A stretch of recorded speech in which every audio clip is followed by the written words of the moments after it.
पुरानी कथा के अनुसार किन स्त्रियों को भूलकर भी शिवलिंग पर जल नहीं चढ़ाना चाहिए। एक समय की बात है, देवी पार्वती कैलाश में भगवान शिव के पास आती हैं और उनसे पूछने लगती हैं, हे प्रभु, आप ही आदि और अंत हैं और आपके कारण काल प्राणी को ग्रहण करता है।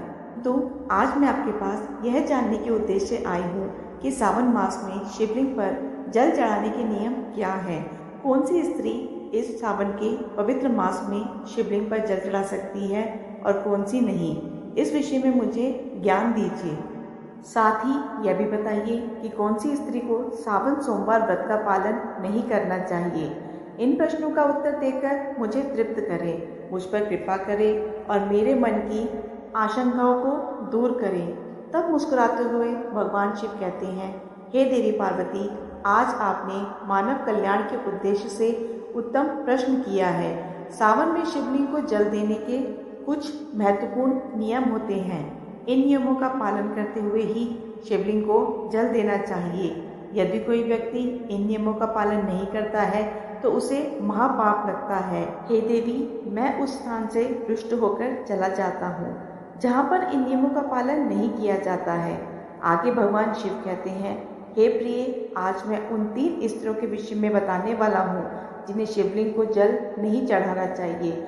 इन स्त्रियों को शिवलिंग को जल देने से कोई भी शुभ फल प्राप्त नहीं होता है। उल्टा इनके द्वारा शिवलिंग को जल चढ़ाने से उन्हें महापाप ही लगता है। शिवलिंग ही मेरा साक्षात स्वरूप है, जिसकी नित्य पूजा करने वाले की मैं सदैव रक्षा करता हूँ। आपने देखा कि किस प्रकार मात्र 12 वर्ष की आयु वाले मार्कंडेय को अमर होने का वरदान प्राप्त हुआ। हे पार्वती, शिवलिंग को जल चढ़ाने के नियम बताने से पहले मैं आपको मेरी परम भक्त हर्षिता की एक प्राचीन कथा सुनाता हूँ, जिसे आप ध्यान से सुनिए। जो भी स्त्री सावन माह में इस प्राचीन कथा का श्रवण करती है, उसे शिवलिंग को 100 वर्ष तक जल अर्पण करने के बराबर पुण्य प्राप्त होता है। इस कथा को जो भी भक्त पूरा ध्यान से सुनता है और इसका प्रचार करता है, उसके दुखों का नाश होता है और उसकी दरिद्रता दूर हो जाती है। वह इस संसार की मोह माया से विरक्त हो जाता है। तब माता पार्वती कहती हैं, हे स्वामी, आपके मुख से इस कथा का श्रवण करना बड़े सौभाग्य की बात है। कृपया आप मुझसे वह कथा कहिए, मैं इसे अवश्य ध्यान से पूरा सुनूंगी। तब भगवान शिव देवी पार्वती को वह कथा सुनाने लगते हैं। इस कथा को आप ध्यान से पूरा अवश्य सुनिएगा, क्योंकि आधा अधूरा ज्ञान घातक हो सकता है। तो चलिए आपको सुनाते हैं वह कथा जिसे भगवान भोलेनाथ ने देवी पार्वती को सुनाया था। आप सभी से निवेदन है कि कथा सुनने से पहले कमेंट में हर हर महादेव लिखकर अपनी हाजिरी जरूर लगाएं।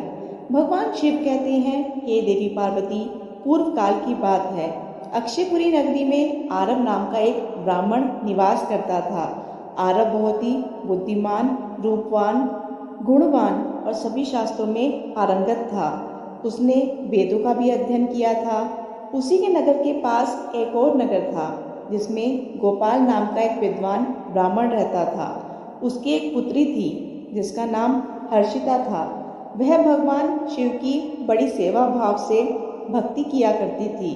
नित्य शिवलिंग को जल देना और उचित नियमों के साथ पूजा आराधना करने के बाद ही उसके दिनचर्या की शुरुआत होती थी। हर्षिता ने मनचाहे वर को प्राप्त करने हेतु 16 श्रावण सोमवार के व्रत भी किए थे। उसके पिता गोपाल ने बड़े ही लाड प्यार से अपनी पुत्री का लालन पालन किया था। उसकी पुत्री अत्यंत रूपवती और गुणवान थी। जब हर्षिता विवाह की योग्य हुई तो गोपाल को अपनी पुत्री के विवाह की चिंता सताने लगी। इसलिए उसने अपनी पत्नी से कहा कि हे प्रिय, अब हमारी पुत्री जवान हो चुकी है, इसलिए अब इसका विवाह हमें कर देना चाहिए। तब उसकी पत्नी कहती है, हे स्वामी, मेरी दृष्टि में एक विद्वान ब्राह्मण है जो मेरे भाई की नगरी अक्षयपुरी में रहते हैं, जिनका नाम आरव है।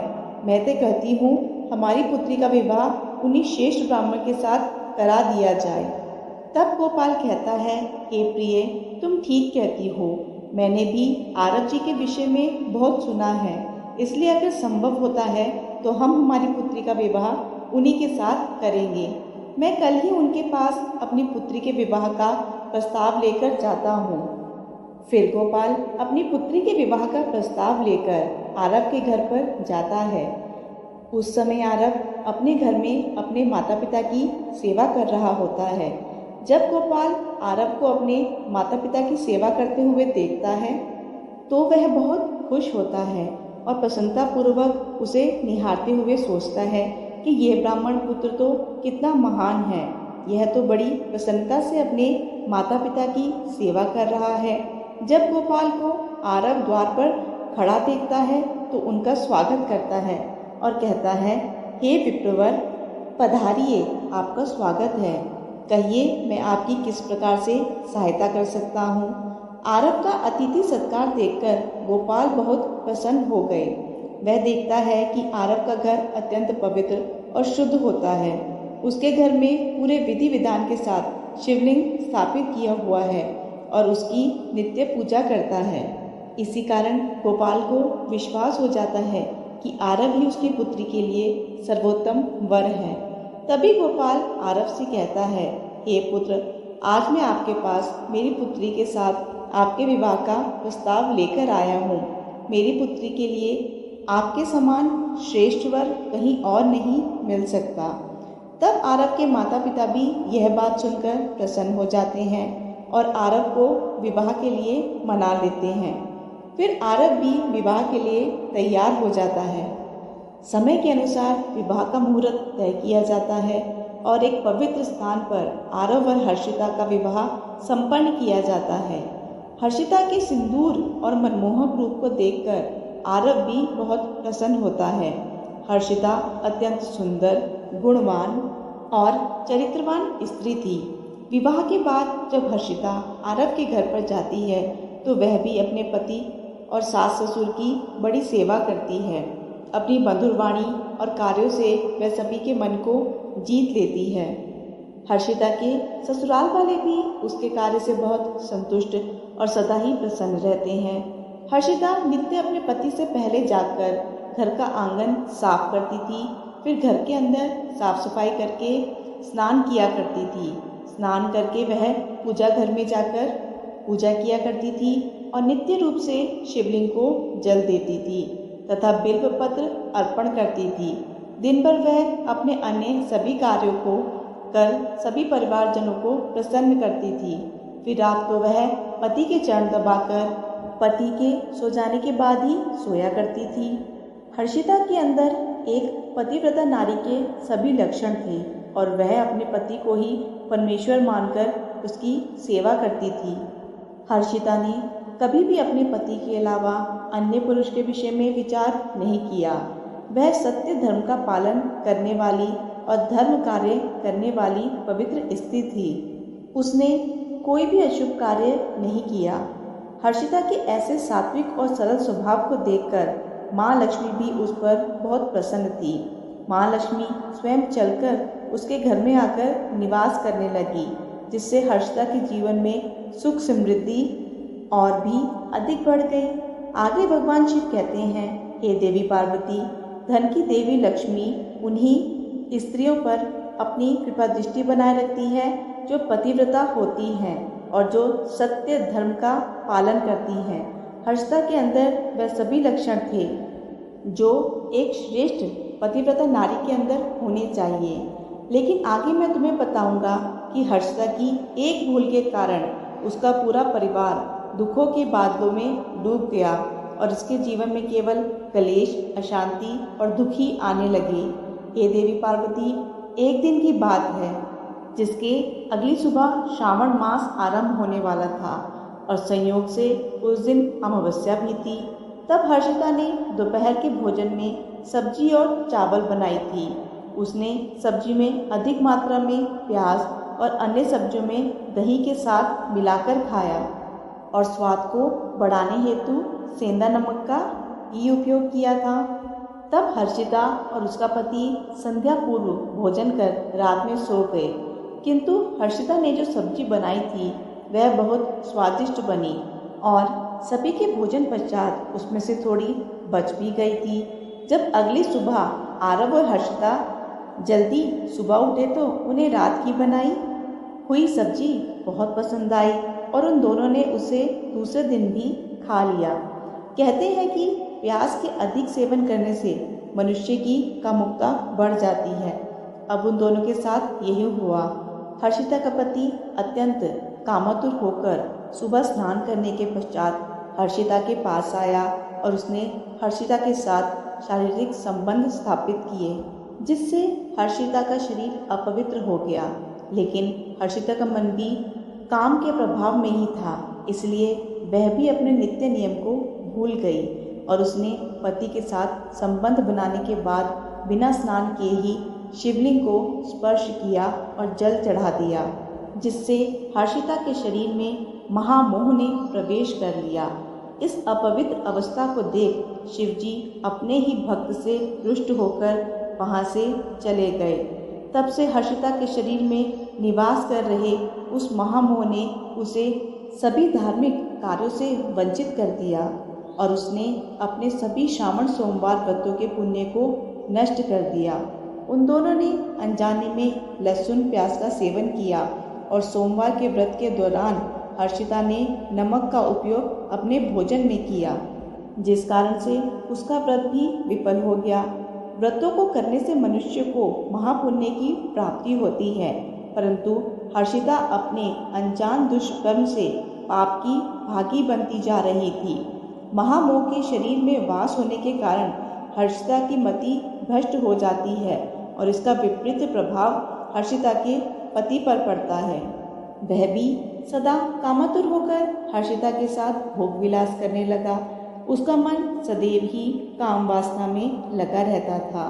फिर एक दिन हर्षिता के पति ने सभी सीमाओं का उल्लंघन किया और हर्षिता के मासिक धर्म के दौरान ही उसके साथ संबंध स्थापित किया, जिससे हर्षिता के शरीर में निवास कर रहा ब्रह्म हत्या का पाप उसके पति के शरीर में प्रवेश कर गया। आगे भगवान शिव कहते हैं, हे देवी, जब स्त्री मासिक धर्म में होती है तो उसके शरीर में 3 दिनों तक ब्रह्म हत्या का पाप निवास करता है, क्योंकि ब्रह्मदेव ने इंद्र के शरीर से ब्रह्म हत्या का पाप निकालकर वृष, जल, अग्नि और अप्सराओं को ग्रहण करने के लिए कहा था। उसी समय से स्त्रियों के शरीर में मासिक धर्म के समय ब्रह्म हत्या का पाप निवास करता है। जो भी पुरुष मासिक धर्म के दौरान स्त्री को स्पर्श करता है अथवा उसके साथ संबंध बनाता है तो वह यह पाप उसके शरीर में प्रवेश कर जाता है।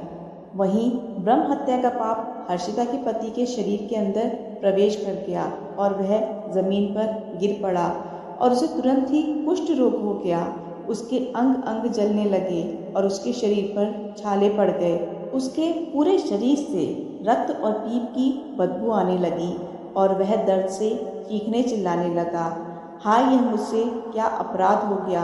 मेरे द्वारा यह कैसा भयंकर पाप हो गया। मैंने सब कुछ जानने के पश्चात भी महापाप किया है। हे भोलेनाथ, अब मेरी रक्षा कौन करेगा। तभी हर्षिता की सास तुरंत वहां आ गई। उसने देखा कि उसका पुत्र कुष्ठ रोग से ग्रसित होकर जमीन पर पड़ा है। वह क्रोध में आकर हर्षिता से कहने लगी, अरे उल्टा पापिनी, तुमने यह क्या कर डाला। अपने ही पति का धर्म भ्रष्ट कर डाला।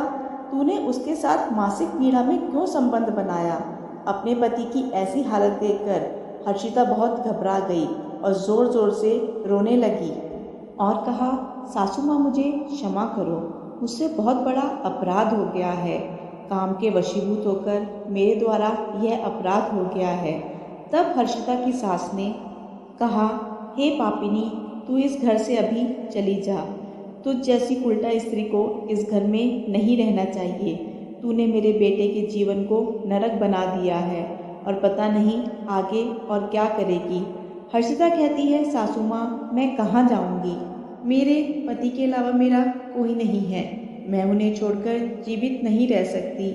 तू कहीं भी जाकर मर जा, लेकिन अब तू इस घर में निवास नहीं कर सकती। इतना कहकर हर्षिता की सास ने उसे धक्के मारकर घर से निकाल दिया। फिर हर्षिता दुखी होकर घर से निकल गई।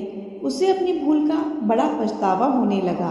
उसे कुछ भी समझ नहीं आ रहा था कि वह क्या करे।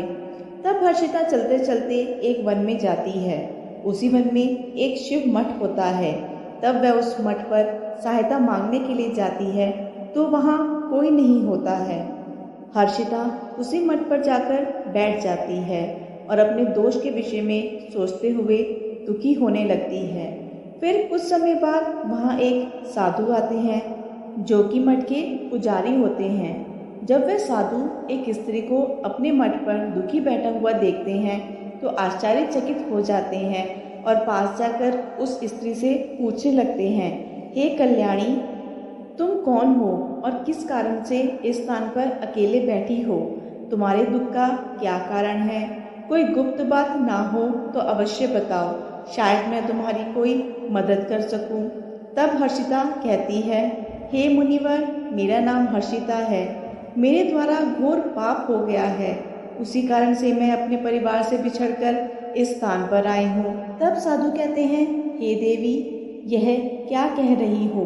तुमने कौन सा पाप किया है? मुझे विस्तार से बताओ। मैं तुम्हारी कोई सहायता करने का प्रयत्न अवश्य करूँगा। हर्षिता कहती है, हे मुनिवर, मेरे द्वारा घोर पाप हो गया है। मासिक धर्म के दौरान मैंने अपने पति के साथ संबंध बनाया था।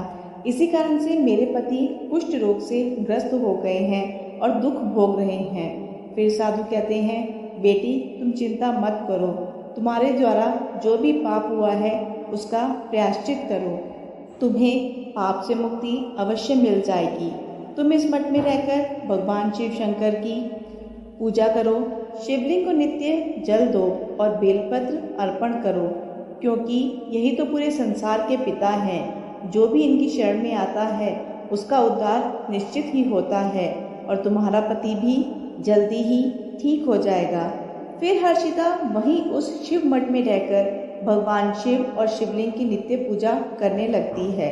रोज स्नान करके वह ब्रह्मचार्य का पालन करते हुए शिवलिंग को जल अर्पित करती है, शिवलिंग पर बेल पत्र अर्पण करती है और इसके साथ ही भगवान शिव को मिष्टान भोग लगाती है और उस मठ में मौजूद सभी गायों को चारा डालती है, उनकी सेवा करती है। दिन भर वह मठ के मंदिर में भगवान शिव की मूर्ति के आगे बैठकर भगवान शिव जी की भक्ति करने लगती है, उनकी स्तुति करती है और फिर से अपने पति के मंगल होने के लिए 16 सोमवार का व्रत भी करती है। इस प्रकार से एक वर्ष बीत जाता है, किंतु वहीं दूसरी ओर भगवान शिव भी उसकी परीक्षा। तब साधु महाराज कहते हैं, हे पुत्री, तुम इस श्रावण मास में सभी सोमवार का व्रत करो और शिव जी का ही सदैव ध्यान करो और याद रहे कि कोई भूल ना हो। अब मैं तुम्हें सावन सोमवार व्रत के विषय में विस्तार से बताता हूँ, तुम इसे ध्यान से सुनो। किसी भी स्त्री या पुरुष को सावन माह में किसी भी प्रकार के तामसिक पदार्थों का सेवन नहीं करना चाहिए। परहेज की गई किसी भी वस्तु का सेवन नहीं करना चाहिए। हे पुत्री, शिवलिंग पर भूल से भी केतकी के फूल या तुलसी पत्र को अर्पण नहीं करना चाहिए और ना ही शिव जी की पूजा में शंख का उपयोग करना चाहिए। शिवलिंग पर कभी भी हल्दी, कुमकुम और सिंदूर अर्पण नहीं करना चाहिए। अब तुम सच्चे मन से भोलेनाथ की पूजा आराधना करो, वह अवश्य तुम्हारी सभी इच्छाओं को पूर्ण करेंगे। अब हर्षिता इसी प्रकार से सोमवार के व्रतों का पालन करती है, किंतु उसे कोई भी साक्षात्कार या अनुभव नहीं होता है, जिससे हताश होकर वह एक दिन मन में आत्महत्या करने का विचार करती है, क्योंकि उसके जीवन में किसी भी प्रकार का सुधार उसे नजर ही नहीं आ रहा था। तब वह शिव मठ के पास वाली नदी के किनारे जाती है और भगवान शिव का स्मरण करते हुए जल समाधि ले लेती है, किंतु उसी समय एक चमत्कार हो जाता है। जिस प्रकार से हर्षिता जल में प्रवेश करती है, ठीक उसी प्रकार से वापस जल से बाहर आती है। जब वह अपनी आंखें खोलती है तो उसके सामने स्वयं भगवान शिव प्रकट हो जाते हैं। भगवान शिव हर्षिता की दृढ़ निष्ठा और भक्ति से अत्यंत प्रसन्न हो जाते हैं और हर्षिता को साक्षात दर्शन देते हैं। भगवान शिव को साक्षात अपने सामने खड़ा देखकर हर्षिता उन्हें बारंबार प्रणाम करने लगती है और उनकी स्तुति करने लगती है। तब भगवान शिव हर्षिता से कहते हैं, हे पुत्री, तुमने बड़ी ही श्रद्धा से और भक्ति भाव से मेरी आराधना की है, इसलिए अब मैं तुम पर प्रसन्न हूँ। कहो तुम्हारी क्या कामना है। तब हर्षिता कहती है, हे प्रभु, कृपा करके मुझे बताइए, मेरे किस दोष के कारण मेरे अंदर काम का वास हो गया, जिस कारण से मेरे द्वारा घोर पाप हुआ और मेरे पति को कुष्ठ रोग हो गया। भगवान शिव कहते हैं, पुत्री, अब तुम ध्यान से सुनो। तुम्हारे द्वारा अनजाने में ही एक पाप हुआ था, जिस कारण से तुम्हारे अंदर महामोह ने प्रवेश कर लिया था। एक दिन सावन माह में तामसिक पदार्थ का सेवन करके तुमने अपने पति के साथ संबंध बनाने के बाद बिना स्नान किए ही शिवलिंग स्पर्श करते हुए जल दिया था। जब पति पत्नी रति क्रिया करते हैं तो उनका शरीर अपवित्र हो जाता है और ऐसी अवस्था में शिवलिंग को भी स्पर्श करना नहीं चाहिए। शिवलिंग मेरा ही पूर्ण अंश अवतार है। तुमने अपवित्र अवस्था में ही शिवलिंग को जल अर्पण किया था, जिस कारण से मैंने तुम्हारे घर का त्याग किया और फिर महामोह ने तुम्हारे अंदर प्रवेश कर लिया। उसी महामोह के कारण तुम्हारे और तुम्हारे पति के अंदर काम का प्रभाव अधिक बढ़ गया और मासिक धर्म के दौरान स्त्री के साथ संसर्ग होने के कारण तुम्हारे पति को कुष्ठ रोग हो गया था। वह हर्षिता कहती है, हे प्रभु, अनजाने मुझसे यह बहुत बड़ा पाप हो गया है। अब इस पाप का क्या प्रायश्चित है।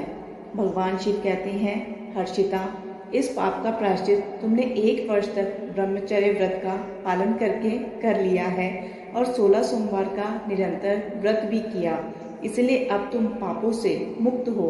हर्षिता कहती है, हे प्रभु, कृपा करके मुझे बताइए कि किस अवस्था में शिवलिंग को जल नहीं चढ़ाना चाहिए और शिवलिंग पर जल चढ़ाने के क्या नियम हैं। तब भगवान शिव कहते हैं, हे पुत्री, अब मैं तुमको शिवलिंग को जल देने के नियम बताता हूँ, तुम इसे ध्यान से सुनो। हे पुत्री, शिवलिंग अत्यंत पवित्र होता है और यह मुझे सबसे अधिक प्रिय है, इसलिए इसकी सात्विकता और पवित्रता बनी रहनी चाहिए। शिवलिंग को कभी अपवित्र अवस्था में स्पर्श नहीं करना चाहिए। जो स्त्री मासिक धर्म में हो उसे कभी स्पर्श नहीं करना चाहिए। मासिक धर्म के दौरान स्त्री के शरीर में ब्रह्म हत्या का पाप होता है। ऐसे में स्त्री को शिवलिंग को जल नहीं चढ़ाना चाहिए। किसी भी स्त्री और पुरुष को संबंध बनाने के बाद शिवलिंग को स्पर्श नहीं करना चाहिए और ना ही इसे जल चढ़ाना चाहिए। संबंध बनाने पर स्त्री और पुरुष का शरीर अपवित्र हो जाता है। ऐसी अवस्था में शिवलिंग को स्पर्श करने पर दोष लगता है और यह महापाप होता है। हे पुत्री, जो स्त्री अपने पति का त्याग करके चली गई हो, जो विवाह के पश्चात अपने पति को छोड़कर अन्य पुरुष के साथ निवास कर रही हो, ऐसी स्त्री को भी शिवलिंग को जल नहीं चढ़ाना चाहिए।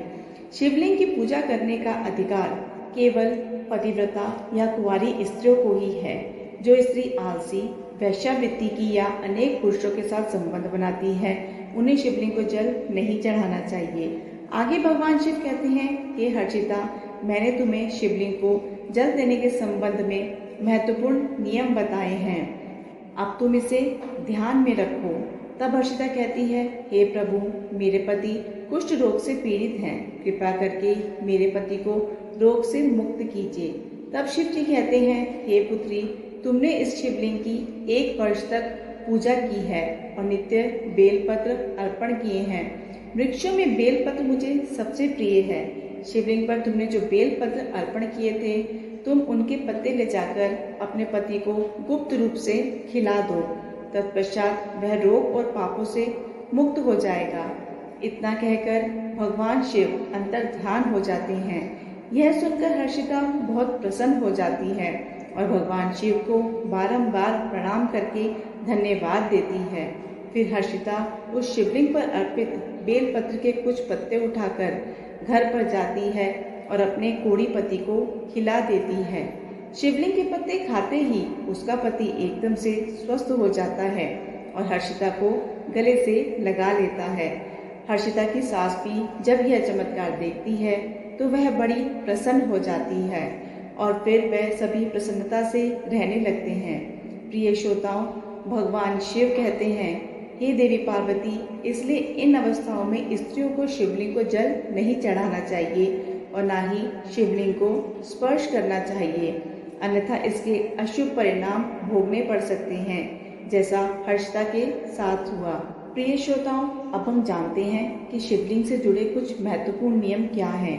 क्या आप जानते हैं भगवान शिव जी की पूजा में यह 3 चीजें उपयोग करना वर्जित है। आपको पुण्य की जगह पाप मिलेगा। तो चलिए जान लेते हैं कौन सी वह 3 चीजें हैं। सबसे पहले तुलसी के पत्ते। जी हाँ, तुलसी माता लक्ष्मी का रूप है और माता लक्ष्मी भगवान श्री हरि विष्णु जी की पत्नी है, इसलिए तुलसी के पत्ते कभी भी शिवलिंग पर नहीं चढ़ाना चाहिए। दूसरा है शंख। शिव जी ने शंखचूड़ नाम के दैत्य का वध किया था और उसी की हड्डियों से शंख भी निर्मित हुआ था। तीसरी है केतकी का फूल। पुराणों के अनुसार भगवान विष्णु और ब्रह्मा जी के विवाद में केतकी के फूलों ने ब्रह्मा जी के झूठ में साथ दिया था। भगवान शिव इस विवाद में निर्णायक की भूमिका में थे।